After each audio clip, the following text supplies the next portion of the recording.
Emma. Thanks. Oh, I should probably turn me on the phone off, shouldn't I? Oh, am I walking in? Yeah, you're walking in. Like, on camera? Yeah. Sorry, which chair? Whichever one you want. I'm happy with either. This is my better side. Which side? This side. Do you not remember from filming? No, I can't remember that. Is this the start of the podcast? Yes, pretty much. I'm so sorry. We'll point to the side that you said your better side and just look at the screen. I mean, I said it was my better side, but now I'm looking at it, I don't know if it is. It's fine, I'm just going to get some more filler, but I'll be fine. Right, I'm turning this off. Hi everyone, so sorry I didn't know this is starting like this. Yeah, no, we're starting like this. You definitely it's all good. Told me this. Okay. I'm pretty sure I did tell you this. I'm so sorry. You just didn't read it, probably. No, I didn't. Which is all good. And you've got the added pressure of a small audience as well. It's also 700 degrees in here. It's pretty warm. It doesn't help that we've been outside in the sun as well. I can't though. take the blazer off because I haven't fake tanned my back. See, so this reminds me of, and some people are going to know this as well, at the Elite Franchise Awards. We obviously done some filming. You won the Outstanding Achievement Award, and the first thing you said, you came running up to me, and the first thing you said was, "Ed, you've made me look awful. I'm going to go get Botox now." And I did. 3 months later, I got Botox. I should send you the bill. Not me, mate. Oh dear, no, that was cool though, wasn't it? Going great. up to Stagecoach head office, and yeah, were you nervous before that interview? So nervous because I didn't know what to expect. I mean, also funny story with that one. You led me down a garden path because you said to me, "Oh yeah, we're filming like 3 other people." You know, it was like X Factor auditions. Like, you know, you might get through to the next round, but chances are you won't, you know. And I was like, I'm not going to win. Like, and so I went to the awards with the attitude of, there's no way I'm going to win. Like, of course I'm not going to win, you know. And then I won. And I hadn't prepared a speech. Oh, yeah, well, you couldn't have told, because like literally you grabbed the mic off the stand. It was like, this is my moment. I'm going to own this. And were you guys there at all? Yeah. Yeah. Were you there? I was there. Yeah. Oh my gosh, Ben, She I'm so literally sorry. I've just just- been sat here being like, nice to meet you. No, I didn't see you there, but I was there. I was in the audience. Oh. But she literally just took over the whole show, didn't she? No, I didn't. Her and Sharon. It was a full Jarvis Cocker, Michael Jackson performance. It was, yeah. It was awesome. It was so good. But I guess that comes from like you being a performer, right? You're quite confident on stage. Yeah. And I think, do you know what? In that moment, I was just like so genuinely so surprised. And obviously the video was super emotional as well. And I don't really tend to get that emotional, but my mum was there. And so it was like a mix of like, oh gosh, I feel like I'm going to tear up, but then I've got to switch on kind of thing. And I was like, oh, and then the first thing was like, I'm going to have Botox. Hi, everyone. Thank you so much for being here. And here's some advice. Don't go to Specsavers for an eye test. Yeah, I remember.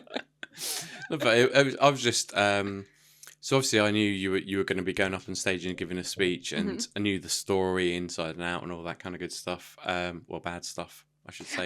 It's not good stuff. Wasn't great at the time. No, and we don't need to go into that now. If anyone wants to see it, like maybe go and check out Elite Franchise 100 somewhere, or maybe we put a link to the video or something like that. For sure. But, I wanted you to do well, be happy, and be up there and enjoy the moment. And I was so surprised when I saw you not getting emotional and like, oh my God, thank you so much. Instead, just literally, I'm taking over the show. It was so good. I think it's kind of a weird defense thing, you know, because when we were filming, I mean, we did have some funny moments filming, didn't we? Sure. Mark was hilarious as well. So much fun to film with. But I think when we were filming, it was so emotional, and my natural kind of defense is to just go with humor. I think I remember there was one point when we were walking in Woking filming the like somber shots where you were like, you need to look like you're sad. And I was like, it's giving Make-A-Wish. I don't love it. I don't love it. Yeah, and I remember being like, I remember saying to you on the phone call, because you were so great at capturing that situation with such respect and care, which was so lovely and refreshing, because I was really nervous of thinking, oh my goodness, you know, I don't want it to come across as an X Factor sob story, or, you know, all these different things. And I remember you being really respectful of it, and me just being like, I don't want it to be that I'm a victim. I want it to be that actually this is real life stuff. Like, people go through this, you know. The way I always say it to people is every single person is one phone call, one blood test, one eye test away from the worst day of their life, or their life changing. So for people that are listening that don't know the story, Yeah, sorry, I we don't said want... we weren't going to talk about it, and then I'm just No, like, no, let's but talk let's about just it. do a really quick... Yeah, see if you can do it. See if you can synopsis. tell me it in 10 seconds. That'd be interesting. What, PC version? No, the full version, whatever. 5 weeks after buying the business, went for an eye test on the business card, got told I had a pituitary brain tumour. It's benign. Then I went into adrenal crisis and both of my adrenal glands failed, and now I'm steroid dependent for life. 10 seconds? Well, that's pretty good, yeah. I don't know. Was anyone timing it? Probably not. 11. 11 Oh, seconds. yeah, you got to do it again. No. Yeah. Yeah, and the other thing I remember about your story that was interesting was Karen in finance. So, God love her. Karen in finance, your mum, right? Yeah. Why do you call her Karen in finance? Well, her name's, obviously that she's in. Yeah. Her name's Karen, and she works in my finance department. Also, my finance department is just her, just to clarify. It's just made up of her. Just what? It's a one-person department. But you it's don't strong. call her mum in person, No, I though, call her do Karen you? in You call her finance. Karen in finance. Yeah. How'd she... On my deathbed, like pretty much deathbed. So I also have meningitis, and that was a massive thing with all of it. I remember saying, Karen in finance, could you? And she was like, at this point, I think you should call me mum. Like, just on this one, like, come on over. And I was like, can I just clarify, like, you'll take over the business and you can sell it and you can do it. And she's like, just call me mum, Emma. You know, come on. So yeah, we stick to the Karen in finance brand. But why have you got that kind of relationship, or why do you speak to her like that, not just mum, you know, what? Well, the thing is, we never planned this. So we never planned for her to work, I hate saying for me because I feel like it sounds really Miranda Priestley, but very much like we didn't plan to work together. My mum is the least musical. I mean, she has actually said, I hate musicals. It's my idea of hell. She hates them. Yeah. Mamma Mia, she cannot stand. She just doesn't get it. So this is really off brand. But it just happened that obviously 5 weeks in, I got really ill and she just stepped up and was like, I've got to help my daughter. And it was just that mama bear thing. We've always had such a close relationship, and she is so amazing in so many ways. And it's interesting because my dad is I'm very similar to my dad, and we're natural born leaders, whereas my brother and my mum are really good at taking instruction, and that's where they thrive. Followers, they really yeah. enjoy it. Yeah. And so it works. If it was my dad, we'd be a car crash. It would be a disaster. But because it's my mum, we just work really well together. And then obviously she actually comes from a nursing background, but she also comes from a bookkeeping and accounting background. So she loves a spreadsheet. Oh, Karen, she loves it. Loves a spreadsheet, honestly. And I can't stand a spreadsheet. Honestly, I've always said if I ever finally get married, it's got to be to someone who loves a spreadsheet, because I just can't stand them. But no, it works really, really well. The dynamic is brilliant. She's super respectful that it's my business, but to be honest, I hate saying it's my business. It's our business. It's something we've built. And I feel incredibly blessed and lucky to have that relationship with my mum. And actually a lot of the parents say, I really wish that when my little one grows up, that we're going to have the relationship you two have. Like, you're modelling such a healthy, respectful, lovely relationship. Because I would never speak to my mum badly anyway, but, you know, in front of the kids, you know, I speak to her with the utmost respect. And I think it's really, and I always call the kids out for it if I see them speak to their mum badly. I'm like, I would never talk to Karen in finance like that. You can't be talking to your mum like that. But you still call her Karen in Of course finance. I Not that it's do. disrespect, but it's kind of a funny quirk, isn't it? But yeah, you can have all the kids in your classes now going, yeah, Janet. Or what? Janet is in, Janet her mum's in name? laundry. I don't know. But the kids all call her that. She's got it on the back of her t-shirt in gold writing, Karen in finance. The parents call it. She is Karen She in loves finance. it then. Yeah, and for emails she says, put the subject line as for the attention of Karen in finance. Cool. So how's the business going? Yeah. Since last time we spoke, I think you were doing pretty well, and Yeah, things were I getting opened busy. that new school. I opened You that new did? class. Yeah, and it's thriving. And it's interesting, isn't it? Because so many people said to me, "Oh, I can't believe you're opening that class," just through, you know, statistically, and it's a bit of a bold move, and it is working. And I think that's Why is it working? Well, because I'm great at what I do. I love it. Look, I think it's working because I did a lot of research before doing it. You know, I'm joking about it, but I did a hell of a lot of research before doing it. And I looked into, you know, the area. We've gone to a different school. We've gone for a totally different day of the week that's not the most popular day of the week. For, you know, we've just gone a bit rogue. But I just had this gut feeling where I was like, this is going to work. And I know that parents are crying out for this. And, you know, the first term we did hardly any advertising. We're now 7 weeks in and we've got 12 children, which is in that class, which is unheard of because we only go up to 18.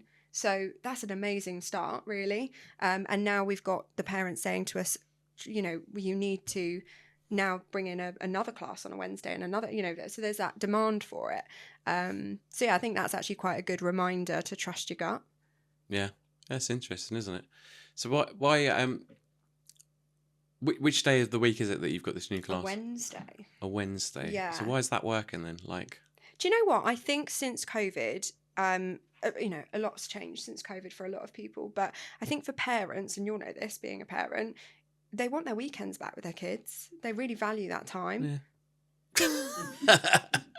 It no, depends. Ben's like, no, I don't value it. I pay to have the class at the weekend so I can go and do other things. Well, that was always my kind of thing. I was like, surely they just want to get rid of them. But I think for me, it depends on the weekend. Like some And weekends. the child. Yeah, we don't have favourites. But your favourite is... yeah, go on. But, no, like, yeah, it depends, doesn't it? Sometimes they're great and a joy to be around. Other times they're annoying and you just think, oh, Yeah. I wish I were in a class. If I had them, they'd be in every after-school club, every class, every swim school. They'd be straight in there. Yeah, no. I don't get it personally, but you know, it's all the lovely Miss Honeys out there that do. So that's great. And but yeah, I think that's it's changed slightly. Also, my area. So I own in Chichester, which is obviously seaside, and lots of people. Can't believe this sentence is going to leave my mouth, seriously, but a lot of people have boats, and they want to go sailing on the weekends, and they want to, and you know, and I get it, like that's a lovely thing to do. So I think, you know, opening that Wednesday school is actually allowing parents to go, okay, we're going to have that whole weekend. And also in the summer, you know, we find in business anyway, in what we do at Stagecoach, that summer time's really tricky because you have family barbecues, parties, you know, all sorts. So yeah, it just gives that other option. It's interesting because obviously you're part of a franchise network and not every territory is going to have a load of people who own boats, right? And so that Wednesday model is not always going to work. But it's so how have the franchisor coped with you opening perhaps off schedule slightly? Are they cool with it? Like, is it something they're going to try and adopt in other areas? Yeah, I think, you know, I'm very lucky that my franchisors are very open to suggestions and very open to, you know, letting you get on with what you need to get on with and seeing if it works. You know, that they support it because at the end of the day for them, it could really work out. So, you know, they're like, okay, go for it and report back to us. Initially, I know the response was, oh, that's against the grain. That's not really what we would advise. That's not really what we're going to do. But it was never a no, you know, because at the end of the day, it's my business. So I can do whatever I want to do. And I think it's an interesting risk and experiment to see what happens. Cool. Nice. So music, obviously I've got guitars here and stuff like that, and your kind of passion is jazz, is that right? Or is it something else and jazz is just another? Jazz is what pays the bills. No, jazz is not what pays the bills. I thought you were going to ask me to do a C chord then. I was going to be like, oh my God. No, my music degree's old, like me. I'm aging. Yeah. The C's still the same. No, they've changed it since COVID. So yeah, jazz. So that's always been my passion, and it always started with. So my dad, we used to go on like road trips down to Brittany in France. And yeah, we used to sit in the car for 7-8 hours, and that was our holidays in the summer. And my dad used to put Tony Bennett, Frank Sinatra, Sammy Davis Jr. and Dean Martin on, and I learned every single word by the time I was 5 of all. And still now to this day, jazz standards, I will know every word. I don't need my iPad, and it's such a great skill actually now in what I do. But it's a bit unusual when you're like 9 and everyone's like, oh my God, Britney Spears, and I'm like, Tony Bennett. You know, whoa. Yeah, a little bit different, but Yeah.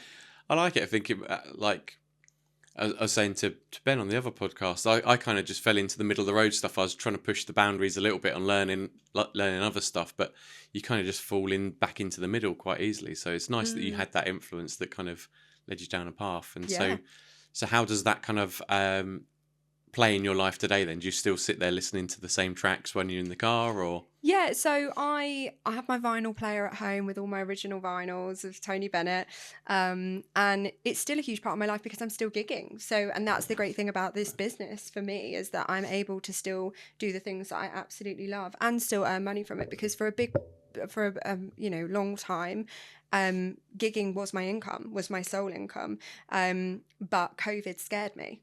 and scared a lot of people. And so I was like, well, I need to find another stream of income, and a bit of a security blanket. But it allows me to be able to still be gigging. And, I'll still gig, I'll do like a Mayfair gig on a Friday, and then I'll go and run Stagecoach on a Saturday, and then in the summer I'll go and do a wedding Saturday night. And, so I'm still very much involved in it, and I love it. I genuinely love it. And I love what I do, and I have amazing musicians around me.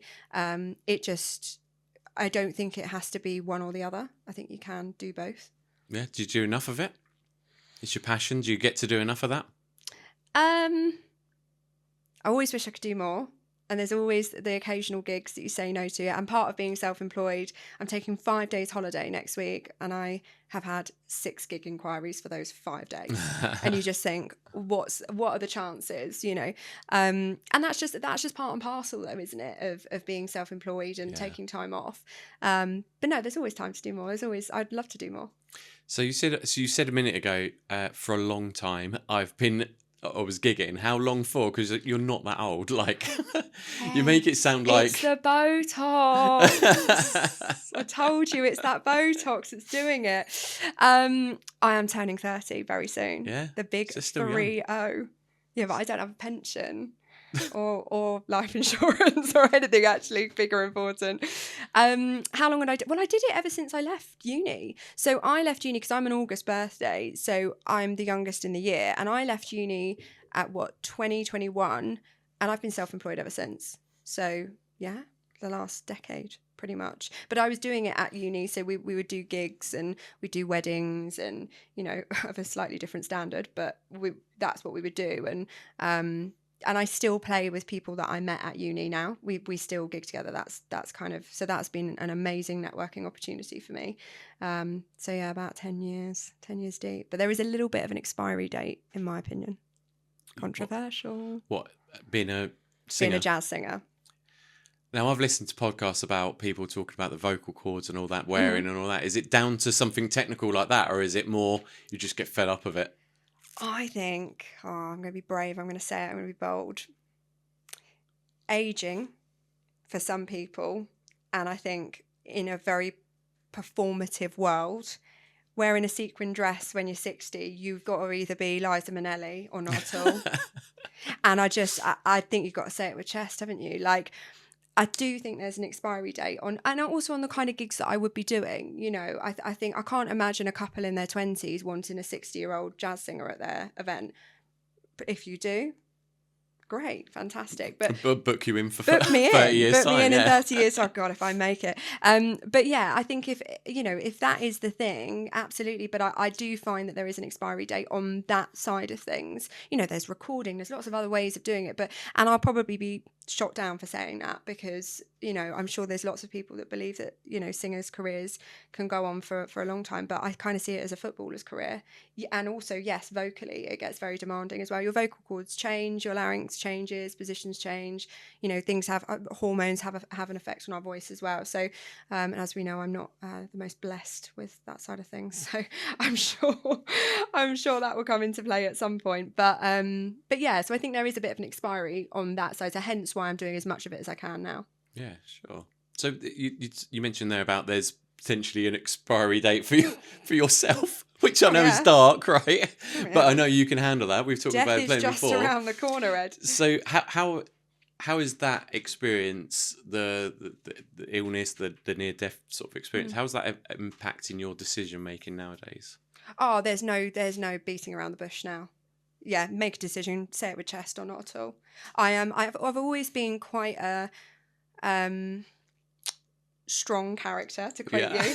I've always been strong personality. Sorry, I've always been quite a strong personality, and I've always kind of known my own mind. I remember being a child, and when I was about 5, I'd always want to be at the adults' table because I found my friends juvenile. It was very much like they are so immature and we're the same age. So I've always been like that, but nearly dying changes everything. Everything. It is like the greatest gift I've ever been given. I mean, don't get me wrong, it was so painful and like horrendous, actually. I wouldn't recommend it. It's awful.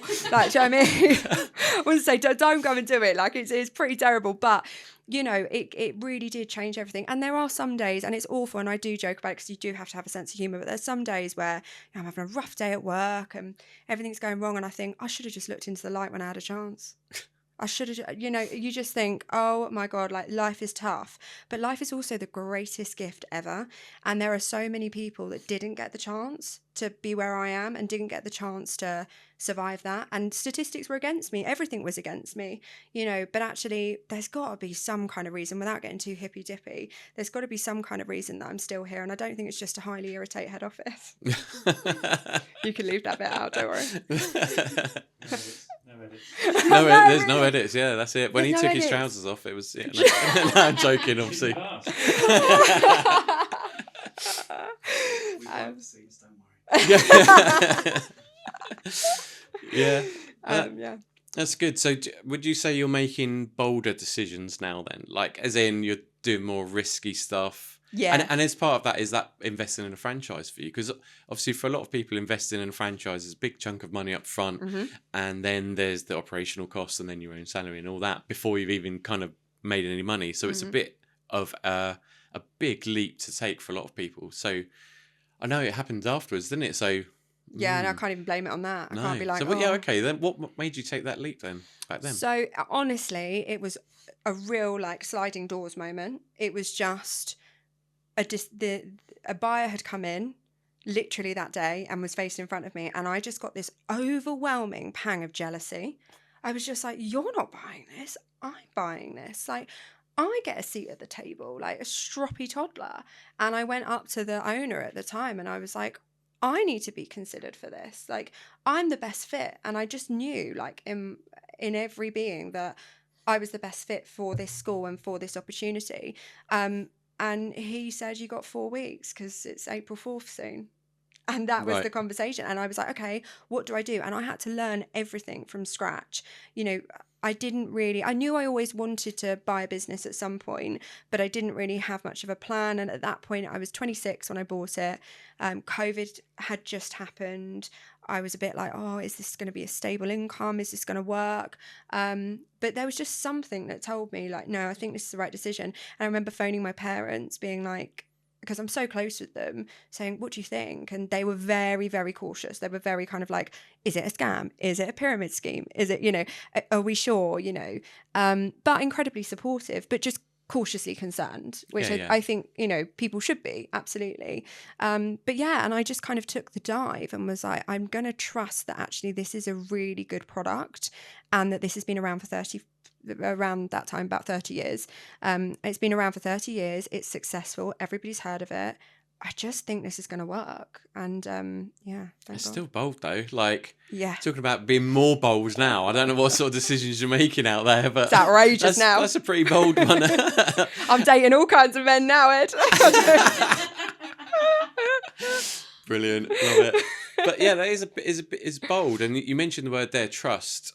So was it just literally the longevity of the brand, the kind of the fact that it was out there that allowed you to have that trust, or was there people with inside the brand that you were talking to that you developed trust with? So I had worked for the brand as a teacher, which I think is the classic story for a lot of people.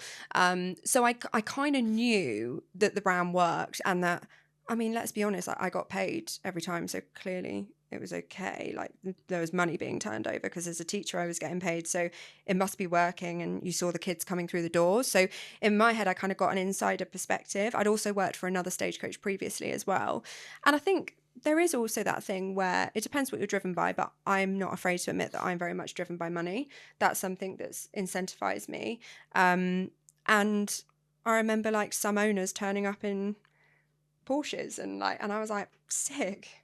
I was like, that's great. Like, if I can run a Stagecoach school and drive a Porsche, sweet. And a little bit of false advertising there, but I am only 3 years in. Yeah. So I'm not driving a Porsche yet. But, you know, I think the reassurance was there mainly from the brand awareness, the brand longevity, and also having an insight into what was going on at the time. Nice. Good. Yeah. I want to go back to music. Oh. What sort of music do you listen to? Now? Now, yeah. Up beyond jazz. Beyond jazz. So I I'm not actually a big musical fan because I'm not MT. I'm not musical trained at all. Hold on. You Oh. just had the Wicked soundtrack in the car. Do you know what it is? Just to pipe up. Yeah, do you know what it is? You done me dirty there, babe. Do you know what it is? I was on the M25 and the only thing that will keep me awake is No One Mourns the Wicked because I want it played at my funeral. So it's the only thing that keeps me awake. So I had that on the M25. That's a dark reason. I was going to say, I just got in a car with this. You're going to regret this. I did tell you. No, I'm cool with it. Yeah, it's good. Movie or staging? No, the movie. Oh, Wicked. that's garbage. What? It's garbage. You need Oh, to no. listen to the original Broadway recording. It's the only one to listen to. Oh my gosh, you're a brave man saying that. Cynthia It is high Erivo. quality. Like, it's the best show ever. I mean, yeah, but guys, you did see the Cynthia You work in musical Erivo. theatre, don't you? Well, I think that's a push. I work in amateur musical theatre. It's still musical theatre. Yeah. Yeah, okay. But you prefer a film to... Okay, that's fine. Whatever. Oh my goodness. Performance background, isn't it? I know. Well, this is the thing. You are a performer at heart. Dina Menzel and Kristen Chenoweth, and you're telling me the To be film's better. fair, I get your point. But they were in the film, just to say. They were in the They weren't film. playing the right characters in the film. Not that I've seen it. You haven't seen it. You can't judge. Me and Fiona are like. I'm not even going to Yeah. start to get involved. Yeah, you said what? I'm with Karen in finance, Yeah. to be honest. So, She's a bit- she's so I'll stay out of it. Switzerland. Does her husband know? Or I mean, in hating musicals, I just don't get it. I don't get it. Yeah, she get it. just is like, nope. It's like a story, but with music in it. Yeah. Yeah, it was awful. good. Yeah, but it's awful music. She doesn't understand why people get up and randomly dance. She's like, I don't get it. Yeah. I kind of get the idea behind it. I just don't like any of the music that's in it. And so then Yeah. the story being told through the music, I just don't enjoy it, I guess. Yeah. I think Moana's like the closest thing to a musical that I actually enjoy. I love The- Moana. That's my favourite film. Music written by Lin-Manuel Miranda, who wrote Hamilton and In the Heights. Oh my god. In So the there you go, you do like musicals. He should go back to more stuff like Moana then. Or you Moana. should try listening to In the Heights. It sounds very similar to Moana. Does it? Considering you work I'm- in musical theatre, you've been found out. I know. I just think it's a push to say I work in musical theatre. You keep saying that.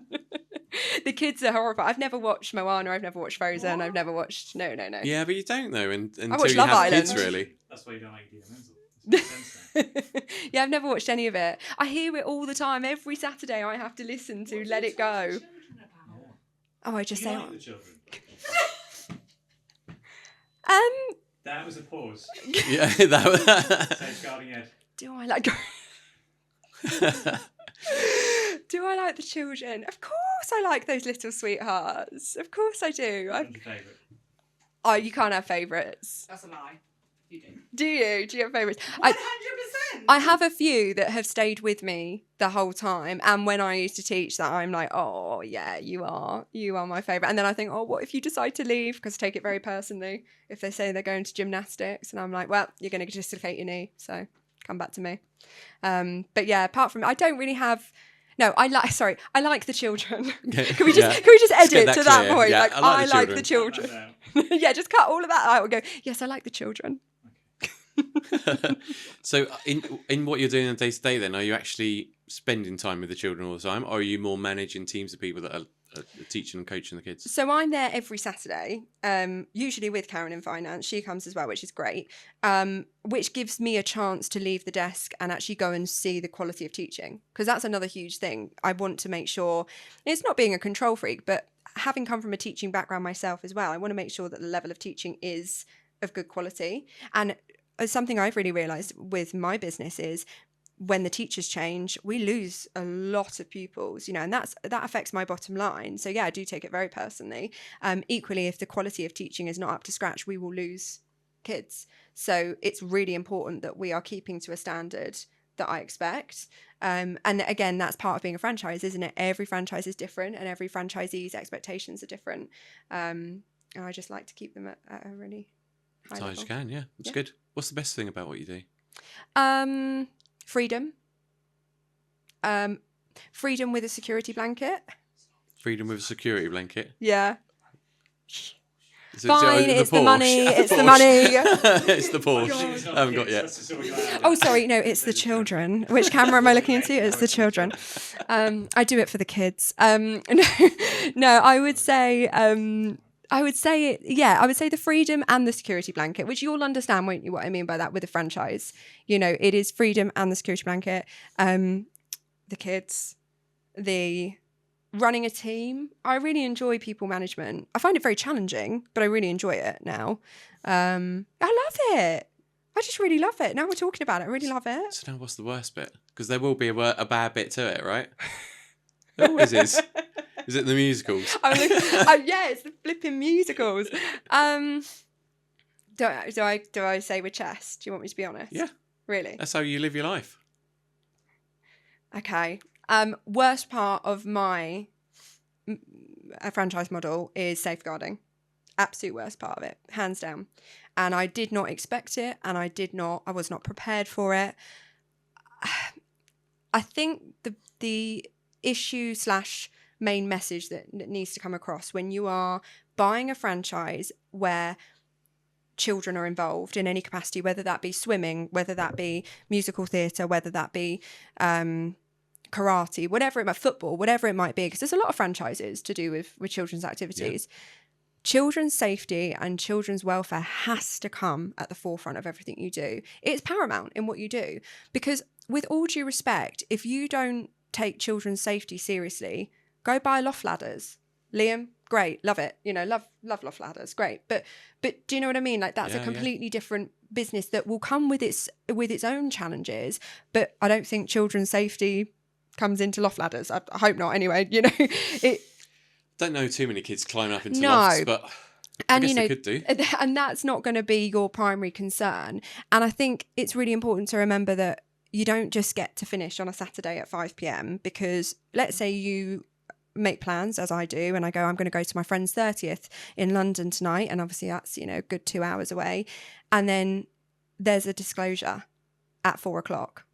I'm not going to that party. Yeah. I'm not going to go home and like have a nice glass of wine that night. I'm going to be dealing with that because that's at the forefront of what we do. And I think as long as you are prepared for that, and nothing probably can prepare you for that, and some of it is luck and some of it is your surroundings. You know, you might meet a principal or a swim school or, you know, somewhere that's never had a single safeguarding issue.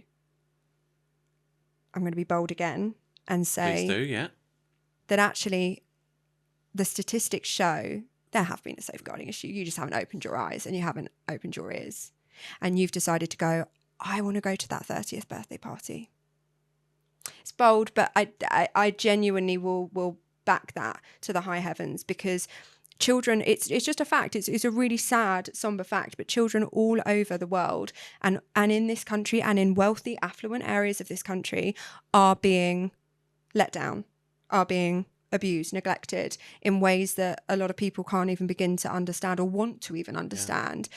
But turning a blind eye to it is not okay.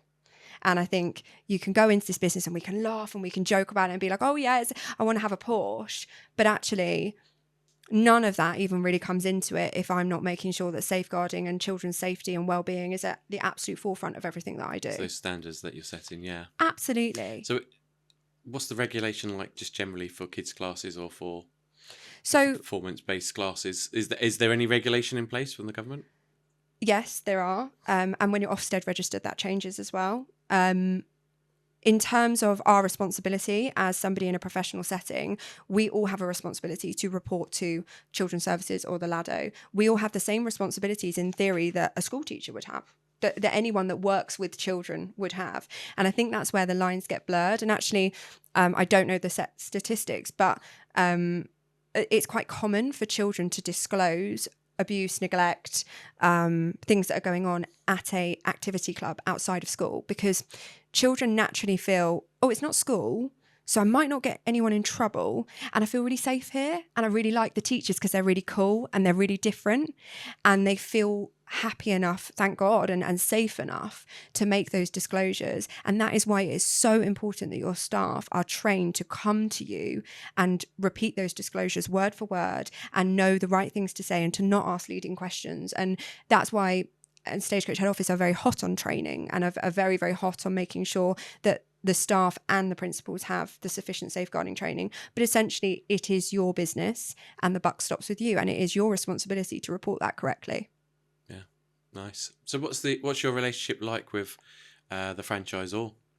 Yeah, I mean, I live 500 yards away from head office, so they love me. It's a good relationship. As we've kind of said, I am very much a say it with chest kind of person, and I'm quite black and white. So, if I want to go in and say hello, I'll go in and say hello. And I think maybe a lot of franchisees are a bit scared and are a bit nervous about kind of rocking the boat or saying the wrong thing, or, and I just think, oh, for goodness sake, if you've not got anything to hide, why are you not letting them in? But it's vice versa. It works both ways as a franchisee, because equally, if a franchisor is closing those doors and going, oh yeah, not now, what are you hiding as well? So I think it's about having that open, and I know Ben and I discussed this, didn't we? Like, it's about having that open dialogue and that transparency on both ends. It's a two-way street. You can't just have it on one side. Yeah, it's tough, isn't it, sometimes to get that balance right in the relationship from both sides, I guess. But yeah, that's good. What was I going to ask? I had something in my mind and it's gone now already. What's it like being so close to the franchisor then? Do you feel like you get more support being one of the franchisees that are closer than if you were, say, in Scotland? No. The support's there across the board, and everything's very online. So I think that's something to remember. It's, the support and the access to the support is there. It's whether you want to use it or not. It's up to you. We get, for example, something I will always rave about at Stagecoach and with my franchisor is marketing. We get really great marketing materials, in my opinion. We do. There'll be a franchisee that might watch this and go, it's a load of rubbish. I don't think that. But genuinely, I really like the marketing materials that are given to us. That's accessed by everyone on a Google Drive. Do you know what I mean? Same with, lawyers and I'm trying to think of another good example. So we had RFMs, which were regional franchise managers. They're now called business consultants, and they support you with any changes. So, for example, when I was looking at opening that new class, I went to that business consultant and said, what do you think? And we did an orbital business plan and we looked at it. So, you've got that support there. I think it's whether you want to access it. And that is what I feel great about franchising, because you've got the blanket there. You've got that security blanket. If you need it, if you want it, if you don't want it.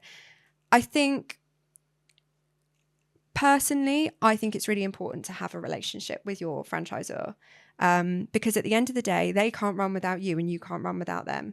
So there's no point being egotistical about it and thinking one's better than the other. Like, you both need each other, so work together. Yeah. I just think it's a bit like a marriage, isn't it? And I'm no expert. I was about to say, lots of people say it's like a marriage, right? Yeah, and I'm sure if I come back and do a podcast when I'm 50, I would have been divorced 3 times. So I'm no expert at all, but I do think it's a partnership, and there's a huge financial interest in that partnership. So to me, it's even, marriage is probably easier to get out of, isn't it? I don't know. I've not tried. I've not tried. Yeah. I don't know, Ben, actually. I feel really bad. I just looked at you. It's married as well. Going well? Recommend? We can't cut. No, I'm joking. Yeah, of course. It's all good. But yeah, so I do think it's really, really important. But like I said, it is a two-way street. And I do think it's important as well. If you think I've done 3 years in this business, and I probably have become closer to head office than most because of my situation. And I think that's the thing is, we gloss over it a lot and as we can, because it's now done, hopefully. But I needed to rely on them.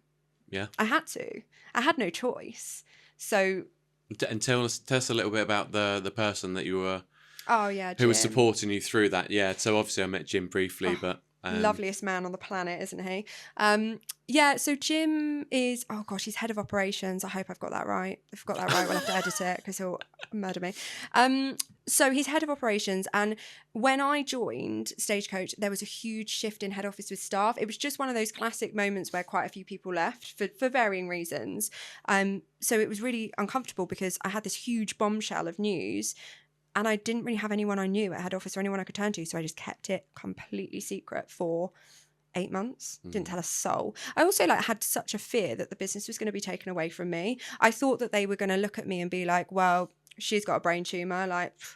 No chance. See you later. And I was so trust me, I can do this. I know I can do this. It doesn't matter about the brain tumor. I can make reasonable adjustments in my work. I can do this. So I didn't tell anyone. And then it did obviously get to a point. I remember actually I had a marketing call, and when you go to blur your background on Zoom, I'd blurred it because I was in a hospital bed and I didn't want anyone knowing. And I'd blurred it and it flipping came unblurred. And there's all of these monitors behind me. And I remember poor Georgia in marketing was like, are you okay? And I was like, absolutely fine. Just visiting a friend. And I'm in a hospital bed with no makeup on, with my hair up. I just, and it did get to a point of I can't lie about this. And I'm not a natural born liar. I'm terrible. I can kind of tell it all on my face.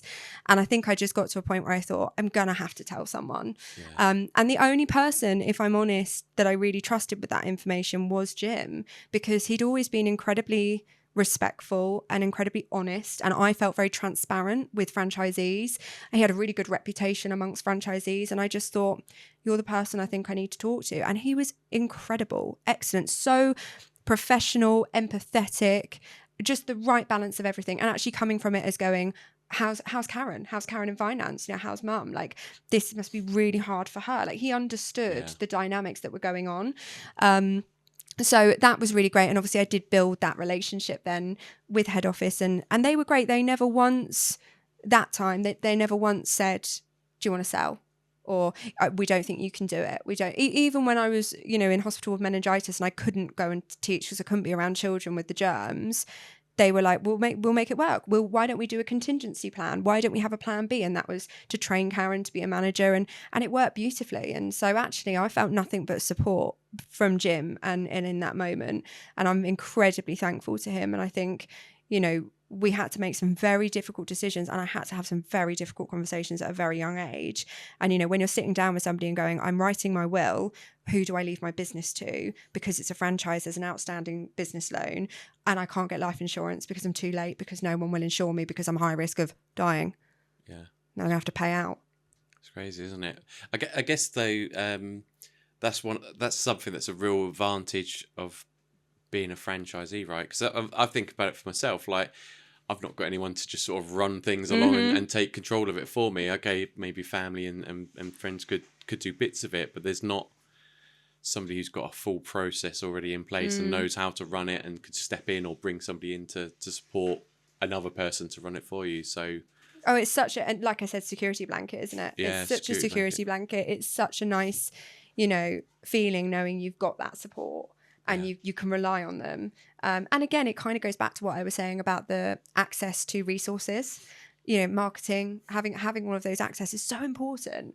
So no, I feel very supported. And this is why when people say to me, and we spoke about it on the Elite Franchise Live panel, talking about Gen Z and getting Gen Z into franchising, I think it's about pitching it as, yes, you could come up with the idea, because I had a lot of people say to me, for instance, God, you could have done the Emma Bentley School of Performing Arts. Why did you do Stagecoach? And I was like, because the Emma Bentley School of Performing Arts doesn't have any credit behind its name. It doesn't have 35 years of experience. It doesn't have the resources and the support that a franchise model offers me. And it's guaranteed to succeed. Guaranteed? Well, it is with me. With you behind the wheel, yeah. With me behind the wheel, it will, but yeah, it depends on what lunatic you put in front of it. I think sometimes that's the problem some prospective franchisees have, is they want it to be guaranteed, though. That's why I'm cautious about that, because some people go, oh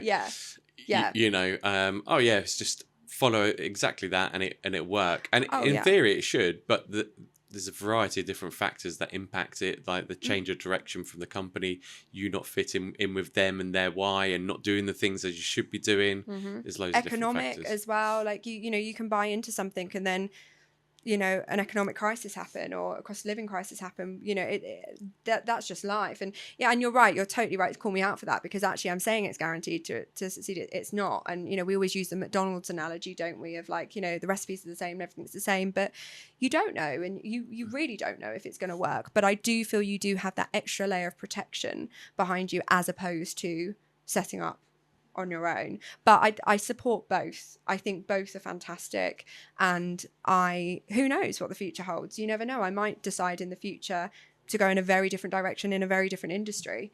But I think it would take quite a lot to convince me that in this industry, in performing arts, children's performing arts, that parents would go for an unknown brand versus a well-known brand. I think sometimes it's down to not necessity, but availability, accessibility, those kinds of things. Because my daughter's been to one that I've never heard of before. Okay.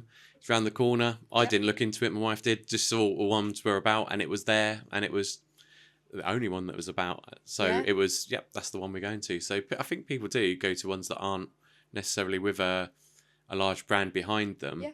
But I guess, if you've got the capital or the money to be able to spend on the best, and you've heard of a brand, you probably would go down that route maybe. But it is a luxury as well. That's always something I do say to parents. I didn't do Stagecoach as a child.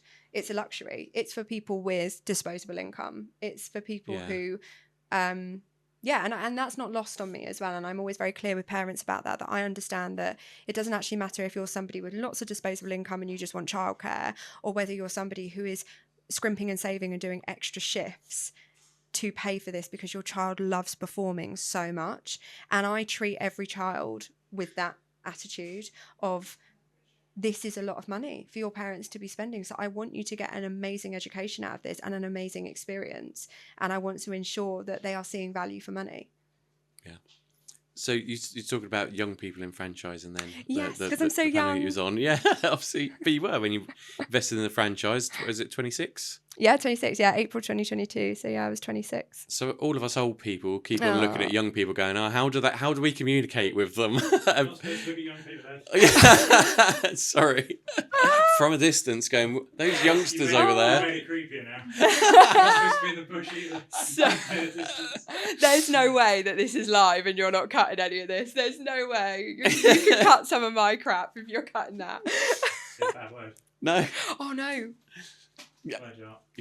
Oh dear, that's it. No, but how do you think there's a distinct difference between how some franchise brands are speaking to people and how they should be speaking to younger people? Like, I wondered if it is terminology, but I don't think it's even that. Like, it's just. I don't know. I don't think it's actually, thinking about it, it's not even necessarily younger people. It's just the world we live in today. I think there's just a way that we should all communicate with each other to get better response that isn't just tons of words now. Yeah, absolutely. I think, we've been talking a lot about this, and I'm horrified. Like Pip from the BFA mentioned, it's 7% of franchisees are under the age of 30. Now, that's mental to me, because you've got so much opportunity and you've got so much drive and energy in your 20s to be doing this. Like, that to me is like the best time to go for it. I think I'm with you with the terminology. I don't think there's a magic phrase. I'd love to be like, this is the magic phrase that would draw me in. I think it's awareness. I think genuinely, I didn't know. I knew about franchising, but I didn't know about Stagecoach. I didn't know how that would ever tie in with my life and my plans at school, at college, at university. So I think something that would be really beneficial is to have these franchisors going into universities. I think, as I said on the live franchise panel, it's a bit premature going into schools. You're not going to get a sale out of that. You're just not. But universities, especially if they're doing quite a long course, if they're doing an engineering course and it's a, business revolving around engineering, that could be really beneficial. And I think going into schools, I know Liam from Loft Ladders does this, and he does a great job at it. And he goes in and he talks to people about what franchising is, how you can get involved, training schemes, And I think that would be a really great way to actually spread awareness to people about what it is, because there is such a misconception amongst young people, and even people my age, that will say to me, oh, so you're a pyramid scheme. And I mean, it takes every bit of strength for me not to hit them. It's not a pyramid scheme. It's not a little business. It's not, a little side hustle. This is my livelihood. This is my business. This is my income, and this is my 9 to 5, and I think it's really important that people realize that there's no ceiling to it as well. You can have a really big franchise. You can have a small franchise. It's kind of up to you really what you want. But yeah, my main message from that would be they need to get more awareness about franchising. And I think the way to do that is to go into universities, go into places that are doing apprenticeships and workplaces dependent. Even as teachers for Stagecoach, a lot of franchise owners were teachers. It's quite common. So what about coming into a Stagecoach and saying these are the areas that are up for sale, who's interested, this is what you'd be looking at, approaching teachers. I don't know the rules around that, but I think like there are ways of doing this and actually getting more out there about it, and so many people wouldn't know about the BFA. I didn't know about the BFA until a year ago, and they're amazing. So it's just getting out there. Yeah, I think it's difficult though. I think you've obviously got to identify who you want to come on board, and it can be difficult because there's not necessarily one set formula. Yeah. I think you can try and narrow it down a touch and try and approach them in those areas, but I'm not sure about the going into schools bit. That might be a bit of a challenge for a lot of brands to. Yeah, I think schools, like I said, too premature, definitely. But there's something, and I think a lot of it is social media they need to tap into in terms of getting in front of the right people, find out, okay, if there's lots of teachers, what are they doing on there? Is there an influencer, which there is, I can't remember his name, but all the teachers love him. Go. I know who you mean. Yeah, but even a great example is Anne Marie from Diddy Dance. Like, she is TikTok famous practically, isn't she? What she does is amazing, and actually, she is appealing, I imagine, to a lot younger potential franchisees by doing that. Because they're going to be on TikTok and it's going to come up and they're going to go, actually, that looks really fun. That looks really approachable. And then they're going to look into her and they're going to see, oh, did he dance? Do you know what I mean? Like, I think there's opportunity there. I do also think there's a common misconception where people think that Gen Z, and again, I'm not Gen Z, I'm millennial, but yes, I am. 1995. Yeah, that would make you Gen Z. I promise you, I've researched this to an nth degree. It's 1996. Can you remember the millennium?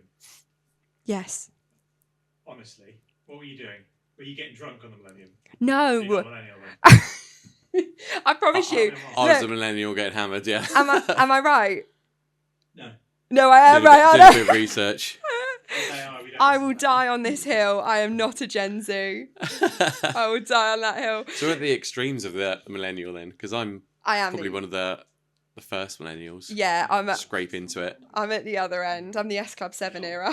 Look, I bet it's Wikipedia as well, and he's like, give me a proper source. Yeah, I do think there's a common misconception that with that group, they don't want to ever do anything in person. They don't want to network. It's all social media driven, which I can absolutely say, like, look at what we're doing today. Like, I'm meeting all of you in person. We're having great conversations about things that we're really passionate about. And I don't think that we could have had that conversation and had this interaction via LinkedIn. I don't not in the same way. Not in the same way. And I think people really feel strongly that, the younger generation don't want to get off their arse or don't want to, they just want to work from home. And actually, my experience is very much of the right people that you would want to have one of your franchises do want to get off their arse and do want to go and network and do want to meet you and do want to have social time with you. And I think having social events in London, or if you're appealing to younger people, say, right, we're doing a social event in London in all bar one, other places are available. Okay, product placement. And you can go in and say, hello. Sorry, I got distracted. Hi, Anne-Marie. Anne-Marie just popped her head round, yeah. I was just Nice talking you about stand you, up. Anne-Marie, as well. I was just raving about you, being like, you're going to get all the young franchisees because you do TikTok really well. Yeah, I wish. Yeah. Okay, maybe it doesn't work, but but yeah, I think if you say we're doing a meeting, like a franchisee recruitment thing at All Bar One, like first drinks on us, meet you there. Just one drink. All right. What the hell is this? That ain't even tempting me. No. First five drinks on us. I think they'd be there. I really do. I know I would have. If somebody had said at 25, 26, and they'd said, Stagecoach are doing a recruitment drive and it's going to be, not at a boring, stuffy office. It's actually going to be like socially, it's going to be a networking opportunity. Don't worry, like, you know, I'm not going to sell the dream to you. Like, it's no sign up fee. It's just turn up and find out. I think that's a great way of doing things. I don't think you call it a recruitment drive, because I think that will turn people off because they know they're about to get pitched to. But if you have it as a networking for people that love musicals, I don't know, like Karen wouldn't have turned up. No, but you don't want Karen to be the franchise. I wouldn't have turned up, exactly. Don't like musicals, don't like kids. But you're creating your own audience. You're creating your own target audience, because if that's what you want from your franchisees, for them to love musicals, for example, and I'm not saying that's what Stagecoach needs per se, but if that's what you need and want, you create the event and get people to come to there, and then what inevitably happens is, as human beings, we become curious and go, what is this business thing that set up this event that I really enjoyed? And then on the website or on the social media profiles, that's the sales pitch. That's the little bit where it's like, you can join us, become part of the network and all that kind of thing. So that it's an approach I agree with. But you're right, a lot of people look at it as you just have to do everything online, digital. Yeah. But I was talking to a brand that is cricket related. Where do the people that love cricket hang out? At their local cricket club on a Saturday or Sunday, don't they? So go and phone up all those cricket clubs and see if you can get in there and do something with them, especially if you've got a target location you want to approach, and just build up those connections in a different way that's not just advertising on Facebook. I think social media has its place, you know, absolutely it does, and it's not to bash social media because it's amazing. It's just one of the tools that are in your arsenal. Exactly. I think it's really important to not just focus everything to an online presence, and not assume that the younger generation are just completely focused on an online presence, because a lot of people aren't. Cool. Right. It's time to bang the drum for franchising. Have I got to do it? No, what you can. I've said to people they can bang the drum if they want to. Go on. I'm a terrible drummer. See what you can do. Don't like musicals, don't like kids, can't play instruments. Well, I date drummers, if that helps. Go on then, let's see what you got. Do I just go? That was really anticlimactic. I mean, I thought that was going to be better than it was. I'm going to do like a paradiddle. No, I'm joking. I'm not. So, first question. What in franchising would you like to turn the volume up on? What about franchising would you like to turn the volume up on? This is something you should have emailed me. I did. Did you? Yeah. Karen in finance didn't pass it on. Oh, Karen, come on. Karen.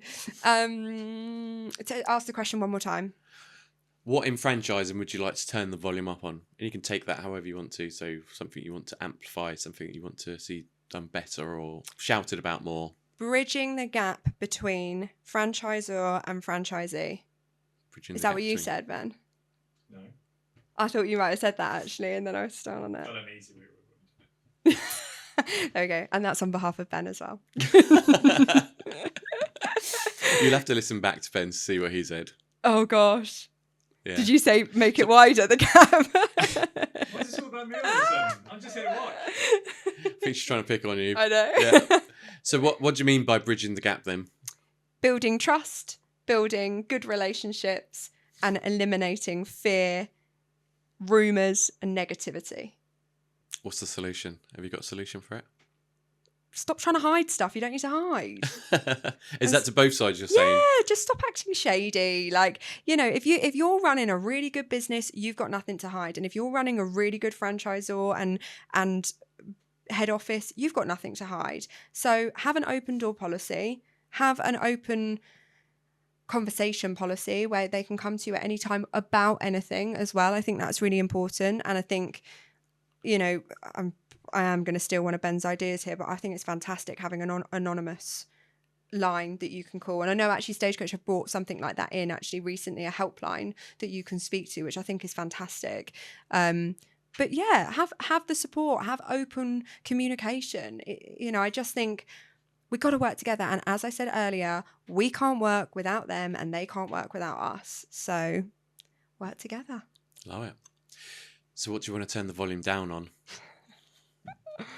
Oh gosh. I feel like I'm making you awkward in some of these No, questions. I just want to say the right thing. I don't want to. I feel like I need one of those like PR trained person to be like. Don't worry, I'm about to be on it. I know. That's the only good thing. I'm like, I do know Fiona is. Fiona's up next, yeah. What would like to turn the volume down on? That it's a pyramid scheme. I'm sick of hearing it. I don't want to hear it anymore. So that's going down. Employment businesses are all pyramid shaped. There's always one person at the top that the money flows towards. So it's also life. That's how to respond to anyone that says that. Yeah, exactly. But I think that's the thing. I really want the misconceptions of franchising to be turned down, because I think it's actually just come out of like fear, jealousy, because I think in life as humans, we all see something we want, we don't understand it, we maybe sometimes fear it, which all comes actually built out of we really would quite like a piece of that, and actually come get a piece of it, because there's loads of places up for sale. There is enough room for everyone in this pond. Yeah. Do you know what I mean? Like, you know, we don't need to kind of bash each other to get ahead. Like, it's fine. There's enough room for everyone. Come on in. It's great. Good. I like that approach. With the franchise and pyramid scheme thing and what a franchise looks like, have I ever told you the two mountains? No, go kind on. of analogy. So there's two mountains. The mountain on the left, actually both mountains are covered in thick shrubbery and sharp thorns and all this kind of stuff. It's got steep cliffs, it's got big ravines, it's got dangerous animals, it's got all sorts of dangers all the way on up to the top, both of the mountains. The mountain on the left is just exactly that, completely wild. So you want to get to the top because that's where success is, whatever that looks like for you. So you set off on the path, realise you haven't got a machete. So you go back down into the local city, buy the machete, go back, cut your way through, find out there's a big ravine you've got to somehow cross, right? Need rope, go back into the city, go buy the rope. And so it goes, right? And the likelihood is you probably find an animal that comes along and eats you, and that's it. It's game over. Or you get to the top, great success, lovely view, and all that kind of stuff. That's self-employment. The up and down thing is what happens when you're self-employed. You think you're doing something right, and then just as you're about to, you feel like you're getting near the top or near to success, something comes along and kicks you back down again, and you have to go and find a way to overcome that problem, that challenge, that you know, the issue that you've got to get past. The second mountain is exactly the same, but at the bottom of the mountain, there's a little building, and on the top, above the door, it says franchise. And in there, they give you the pack, they give you the machete, they give you the rope, they give you a compass, they give you a map. And that is what your franchise fee goes towards, is all of that kit to set you off right. So the map and the way you should go, the path that you should follow, the safe one. But they also give you a radio as well, so that as you're going up, that radio is there for you to call back and say, am I going the right way? I feel like I'm a bit lost. I'm not sure what's going on. And okay, so you might not get there without spending as much money. You've got to pay the money at the front end, but the likelihood of you getting to the top is probably greater than the one on the left. It just depends on what you want. You might not want all that support, and you might want to enjoy exploring and creating your own path. So go the self-employment route. If you still want a business, still have that success, but need a bit of support, you go down that franchise mountain. I love that. But the radio, I forgot to say, that's like the managed service fees, the ongoing fees that you're charged, is to rent out that kind of connection back to home base. I really like that analogy. I'd never climb a mountain, but I like that analogy. Yeah, you can use that one now. I just wouldn't climb either. No. I'd get Karen to do it. With you on the back. Yeah. Well, actually, I'll just stay down. I'll just like you do it. Let me know. Nice. So we're pretty much done for time. So one more question for you. So I'm building out something called the Franchise Jukebox, which is on my website. It's a Spotify playlist with all the songs from around the franchising industry. I want to add to that by asking the people that come onto the podcast what one song represents you best, and what I'll do is add it onto the jukebox list. Nobody mourns the wicked. No, because I want to say it, but it kind of ruins my funeral plans. My funeral song, I always said, was Tequila. That is great. Tequila. I do love that. Because I just like the idea of everybody having a dance and a party with a shot of tequila. There's you and there's me being like, black tie, walking into No One Mourns the Wicked. 2 different funerals. Spoiler alert, I think you'll come to mine first, so I'll miss your one. I don't know. Right, I'm going to go with The Good Life, Tony Bennett. Nice. Yeah. Cool. You can I'm thank not sure I me know how that later. goes. It's probably well known, right? Look, I would sing, but I'd have to invoice you. So time is money, money's time. Awesome. Emma, thank you so much for your Thank time. It's been a real you. pleasure speaking with you, and thanks for making the journey down here. Oh, thank you so much. Yeah, I've never been this side of the M25 before. Don't know if I'd go again, but I always go Watford. You told me it was beautiful landscape, It was. countryside around here. It is. I have to admit, it's like I said, it's like a Channel 5 movie out here. Yellowstone, Channel 5. They did film Darling Buds of May around here. Oh yeah, I'm more of get a that vibe. Dynasty gal. I like to go where like places like Dynasty was filmed than Darling Buds of May. Do you remember Dynasty? Not really. Do you not? No. Iconic. Absolutely iconic. There we go. That's one for your list, Dynasty. Thank you so Nice much one. for having me. Cheers. Thank you. Thanks, guys. Cheers. This podcast was brought to you by The Franchised, helping franchisors to fine-tune their franchise recruitment to amplify their growth. Whether your franchise recruitment process isn't working or you need a marketing strategy to help you develop a way to find those franchisees that are right for your franchise, or you just need some content created like this podcast or video testimonials, whatever it may be, to develop a connection and build trust with your prospects, The Franchise can help you to do exactly that. Head on over to thefranchise.com to learn more.